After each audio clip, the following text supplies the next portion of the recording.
Exercise number 9.3 question number 23। सुनिए, question में कह रहा है the first and the nth term of GP are a and b respectively if the pth term is the p is the product of the n terms. तो वो कह रहा है प्रूव करिए p square a into B whole power n के equal होगा। देखिए ध्यान से, उसने आपको फर्स्ट टर्म दे दी a, उसने आपको nth टर्म दे दी b, कॉमन रेशियो नहीं पता। हमने मान लिया let common ratio be r। आप मुझे बता सकते हो nth टर्म का क्या फॉर्मूला होता है?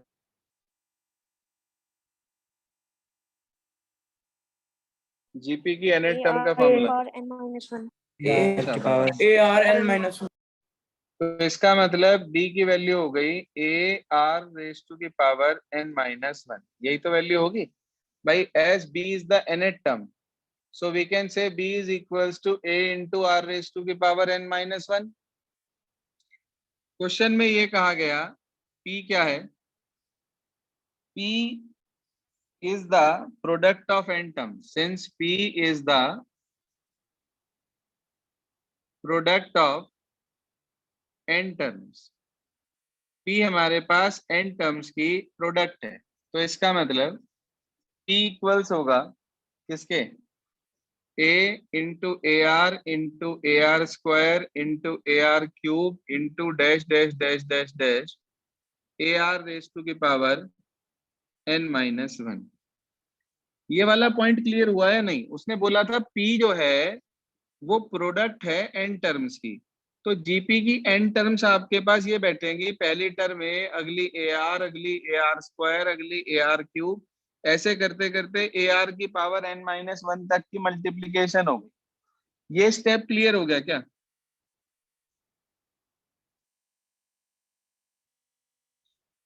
हाँ जी, यस सर।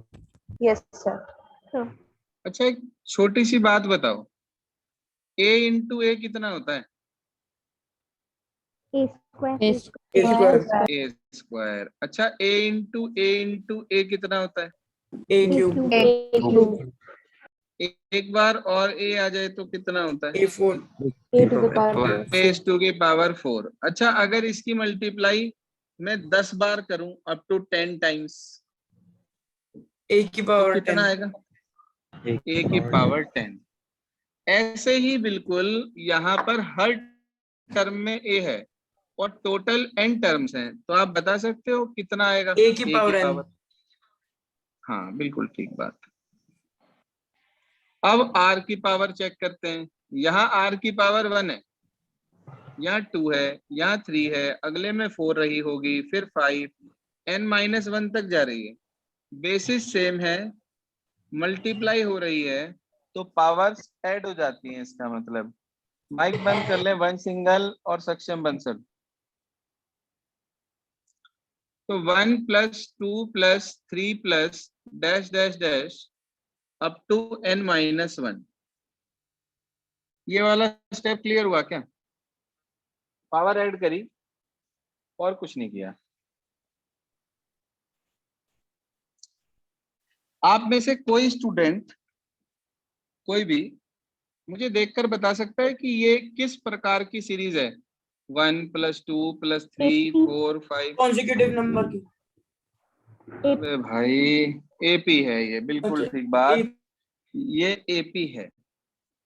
और एपी में टोटल इसमें जो टर्म्स हैं वो n-1 है, जिसकी फर्स्ट टर्म a है, और कॉमन डिफरेंस की अगर मैं आपसे बात करूं तो वो भी 1 है। लास्ट ईयर का टॉपिक है एपी।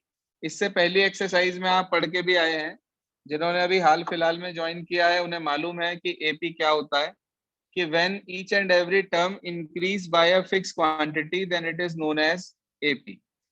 तो इसके अकॉर्डिंग ये हमारे पास एक एपी हो गई। अच्छा अगर ये एपी है और n-1 टर्म्स का सम निकालना है, आपको मालूम है, याद है एसएन का क्या फार्मूला हुआ करता था n टर्म्स का? अच्छा एपी में जीपी में 2a plus n minus 1 into 2a plus n minus बिल्कुल n/2 2a+n-1 इंटू डी, ये फॉर्मूला होता था।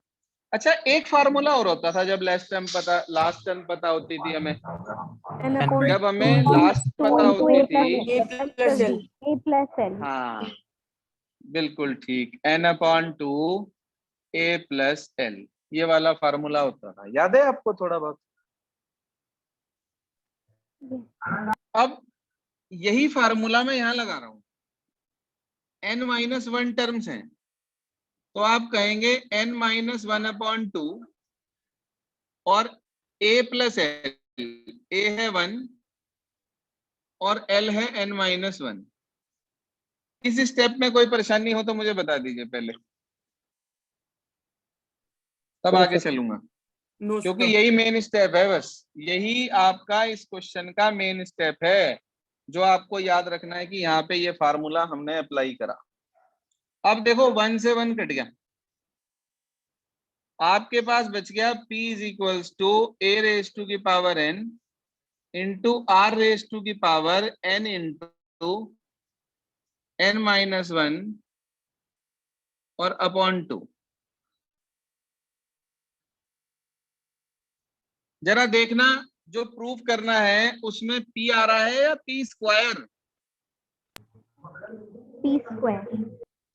तो स्क्वायर लाने के लिए हम करेंगे squaring both Both sides। Sides. ये तो बन गया जी p स्क्वायर, ओके। a की पावर n का बन गया a की पावर 2n और r की पावर n इंटू n-1/2 था, 2 से 2 कट जाएगा, खाली क्या रह जाएगा? Minus n n into n-1। मैं समझता हूं क्लियर हो गया होगा यस सर। मेरे बच्चे। यहाँ भी n है और यहाँ भी n है, तो मैंने होल पावर पे ले लिया उसे, a² इंटू r की पावर n-1 और पूरे की होल पावर n। अब मैंने इस a² को तोड़ के लिख दिया a इंटू a, बोलो लिख सकते हैं क्या? Yes sir. आप मुझे जरा Yes, फर्स्ट sir। इक्वेशन में देखकर बताओ इसकी वैल्यू कितनी है फर्स्ट इक्वेशन में? b b b।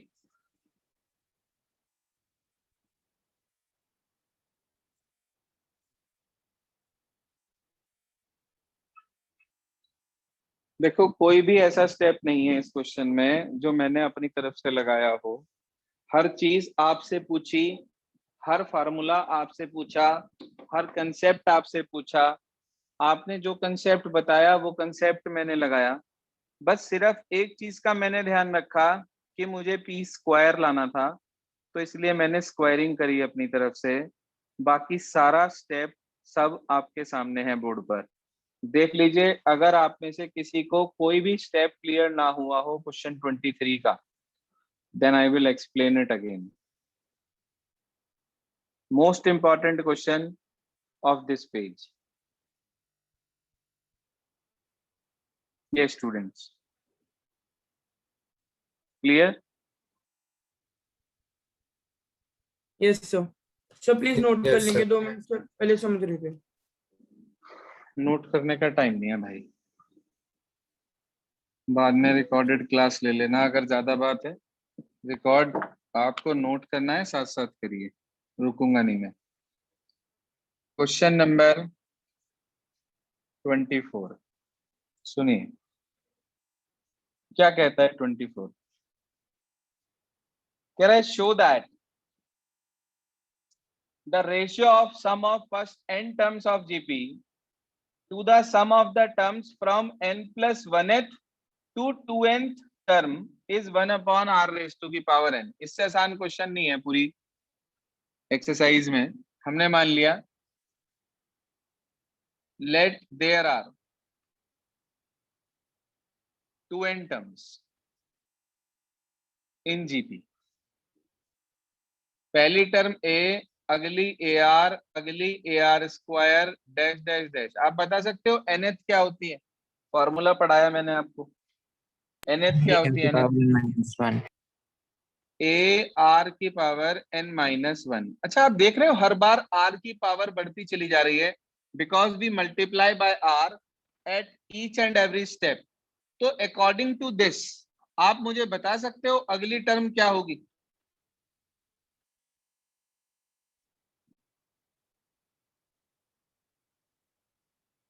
जी हाँ, AR की पावर n शाबाश। AR रेस टू की पावर n। उससे अगली क्या होगी?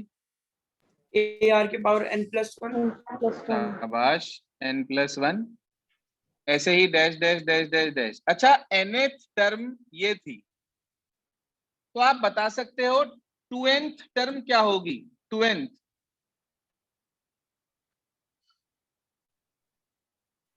Sir 2 whole bracket AR n-1। ना ना भाई, nth टर्म AR 2n की minus पावर n-1 है, मुझे A2n चाहिए, तो बस n की जगह पे 2n रख देंगे, और क्या, कोई नई बात थोड़ी ना आएगी। बोलो, ये स्टेप समझ में नहीं आया क्या? आ गया सर. तो इस हिसाब से 2nth टर्म मेरे पास ये बैठेगी, AR की पावर 2n-1।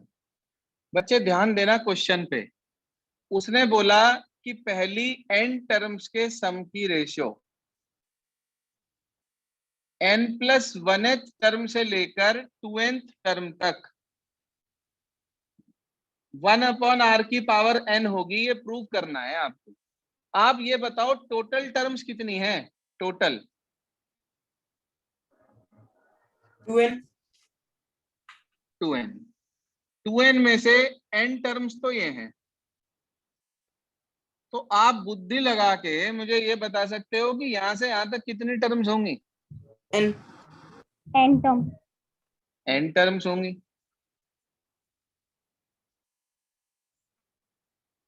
तो n टर्म्स ये हैं, n टर्म्स वो हैं। इसकी फर्स्ट टर्म कितनी है? a A a। और कॉमन रेशियो और r R r। R अच्छा, इस वाली n टर्म्स की फर्स्ट टर्म कितनी है? AR की पावर की n. Power n। AR की पावर n। कॉमन रेशियो कितना है देख के बता सकते हो? R कॉमन रेशियो तो की पूरी पावर सीरीज का r चल रहा है हमारे पास, और तो इसका मतलब ये हुआ कि पूरी सीरीज का कॉमन रेशियो अगर सेम है, तो अगर इसका कॉमन रेशियो r है तो उसका भी कॉमन रेशियो r ही तो होगा। डिवाइड करके देख लो इसको, इससे r ही मिलेगा आपको। अब मैं इनका सम निकाल रहा हूं पहले, Sn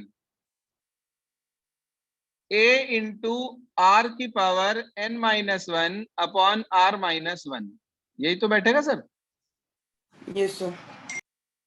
अच्छा, इधर वाली n टर्म्स का सम निकाल रहा हूं, Sn डैश कह रहा हूं इसे। इसमें a का काम कर रहा है AR की पावर n। आपने बताया, मैंने नहीं कुछ लिखा, आपने बताया a का काम ये कर रहा है, तो मैंने यही लिखा। कॉमन रेशियो r है, तो r की पावर n-1 अपॉन r-1। बताओ भाई, इतनी में कोई परेशानी? No sir. no सिर्फ फार्मूला ही तो लगाया बेटे, अभी तो कुछ करा ही नहीं। उसने रेशियो मांगी Sn की Sn डैश के साथ, Sn को ऊपर रखा और Sn डैश को नीचे डिवाइड में रखेंगे। मल्टीप्लाई करा तो उल्टा कर देंगे, ये तो पता है कंसेप्ट। डिवाइड को मल्टीप्लाई में करना हो तो बाद वाले को रेसिप्रोकल कर देते हैं, ये तो 8th क्लास में सिखा दिया जाता है। Yes sir. yes sir. ये आ गया जी, थोड़ा सा सिंप्लीफिकेशन है। अब तो जो कटना है काट दो, a से a कट रहा है, इस ब्रैकेट से ये r-1 ब्रैकेट, r-1 से r-1 कट गया, ऊपर रह गया 1, नीचे रह गया r की पावर n। जरा देखना क्या लाना था ये लाना तो सर। सर। अल्टीमेट है, बिल्कुल अल्टीमेट, करना ही नहीं कुछ, सिर्फ फॉर्मूला लगाने हैं, nothing else you have to do. Simply you have to write GP containing two terms. Then first of all you have to separate first n terms and then next n terms. Then you have to find out the sum of both the series. After then you have to find the ratio of these two sums. Then you will straightforward get the value 1 upon r raised to the power n. I think it is very clear now. Yes.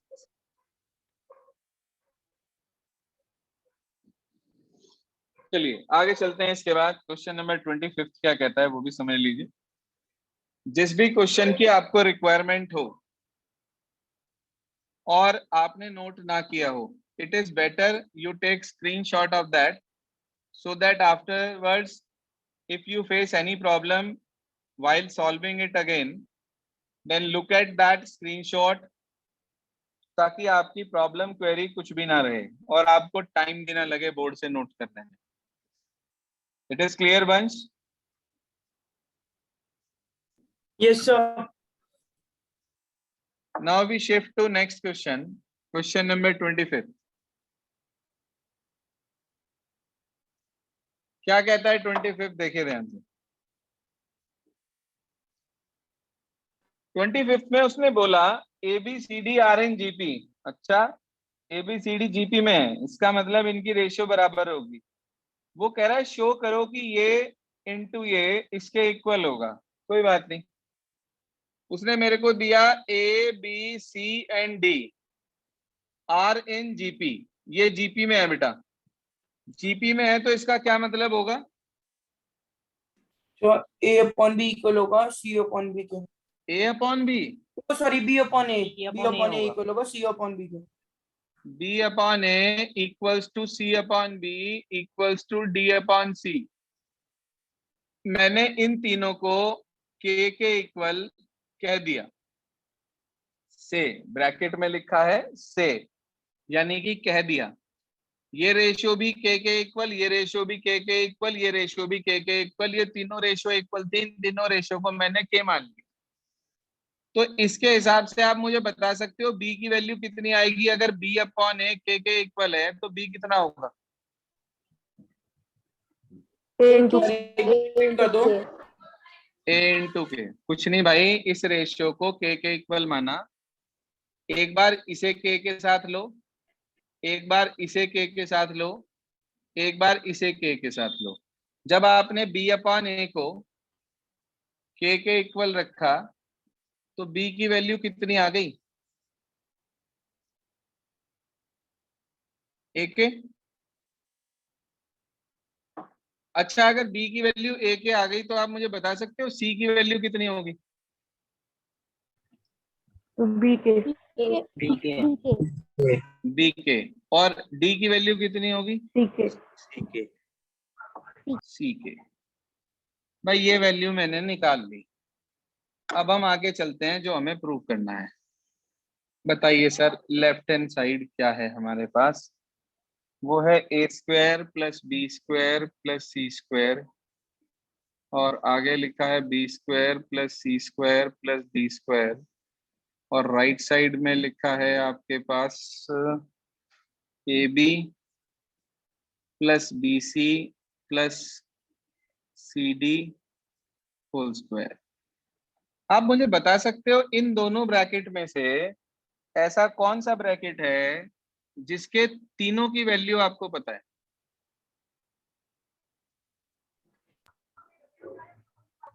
Sir दूसरे वाला. दूसरे वाला है ना. तो दूसरे वाले में ये वैल्यू पुट कर दो यार जरा. A square plus B square plus C square, तो ये रहा. B की जगह रखा A के, तो A square K square. C की जगह रखा B के, B स्क्वायर K स्क्वायर, और D की जगह रखा C के, C स्क्वायर K स्क्वायर. बता सकते हो इस ब्रैकेट से क्या कॉमन है? A square. A square. यहाँ पे तो है A square plus B square plus C square, और यहाँ पे सर सेम ही है. सेम है, तो होल स्क्वायर लिख दूं क्या? Yes, sir. Yes, sir. अच्छा अब एक बात बताओ, ये लिखी है टर्म्स, इसमें आपको पहले वाले तीनों की वैल्यू पता है या बाद वाले तीनों की वैल्यू पता है? सर बाद वाले। बाद वाले। बाद वाले की, तो बाद वाले की रखनी है सिर्फ। a इंटू ए के, b इंटू बी के, c इंटू सी के। हाँ जी, यहाँ भी के है, यहाँ भी के है, यहाँ भी के है, कॉमन क्या आएगा? के। के। लेकिन स्क्वायर होने की वजह से क्या बाहर निकलेगा? के स्क्वायर। शाबाश। अंदर क्या रह गया? a इंटू ए क्या होता है? A square. A square plus B square plus C square हो जाएगा sir.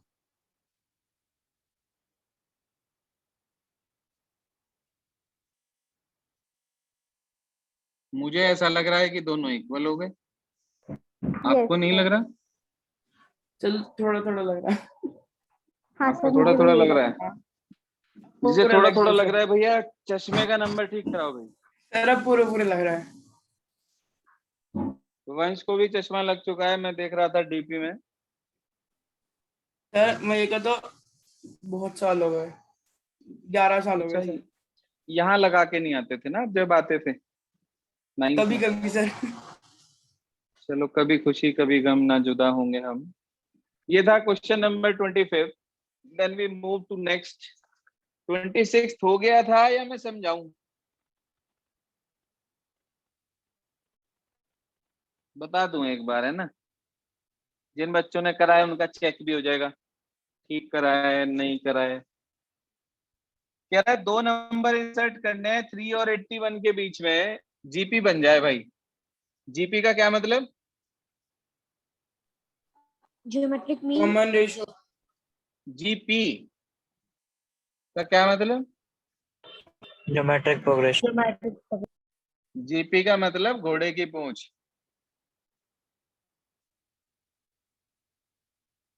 Late 2 numbers be G1 and G2। नहीं नहीं, ज्योमेट्रिक प्रोग्रेशन ही है भाई, मैं मजाक कर रहा हूँ। कैसा लगा मेरा मजाक? गजब।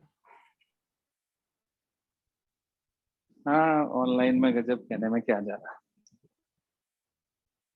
3 और 81 के बीच में 2 नंबर इंसर्ट करने हैं, उसे मैंने G1 G2 कह दिया, और उसे सीक्वेंस को हमने एक जीपी कह दिया। जीवन से क्या याद आया तुम्हें?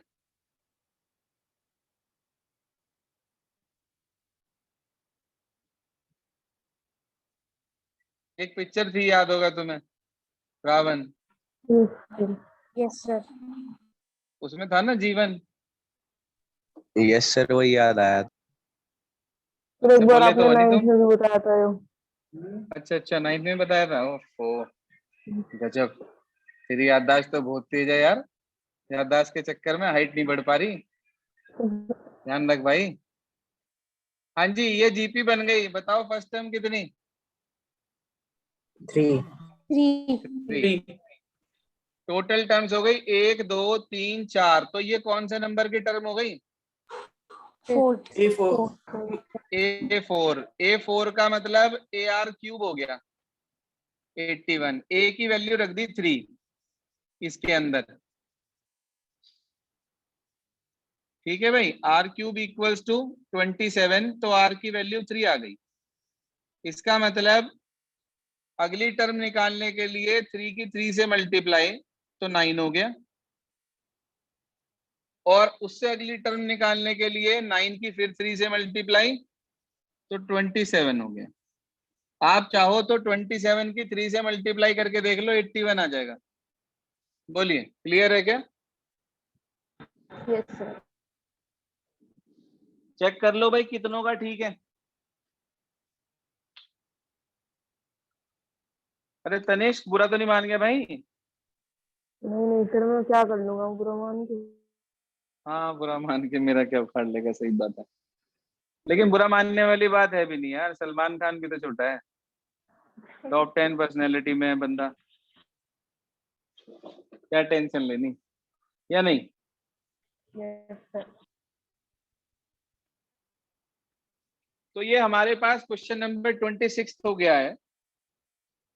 अब इसके बाद इस एक्सरसाइज में मेरे बताने वाले 3 क्वेश्चन बचे हैं, 27, 28, 29, और उसके साथ साथ लास्ट के 3 क्वेश्चंस में जो आपसे 1-2 नहीं हुए उनकी प्रॉब्लम। तो ये 3 क्वेश्चन प्लस ये 3 अगले, आफ्टर 26 जो हमारे पास 6 क्वेश्चन है, ये मैं आपको कल समझाऊंगा। आज आपको करना क्या है वो लिख लें और उसे ग्रुप पर भी डाल दें please. Today you all have to do from question number 18 to 26, इसी एक्सरसाइज के 18 से 26 तक के क्वेश्चन आपको रिपीट करने हैं। जिन्होंने बाद में ज्वाइन किया है वो अभी जितना समझ में आया उतना कर सकते हो, ठीक है, नहीं कर सकते हो कोई बात नहीं, उन्हें मैं अलग से रिकॉर्डिंग प्रोवाइड करा दूंगा। तो फिलहाल होमवर्क में 18 से 26 तक के क्वेश्चंस रिपीट करने हैं विद फुल ऑनेस्टी। ये नहीं कि हमने कर रखे हैं दोबारा करने की जरूरत नहीं है, ऐसा नहीं है, आपको कंप्लीट वर्क अपना पूरा करना है। बस आज के लिए इतना ही। Homework group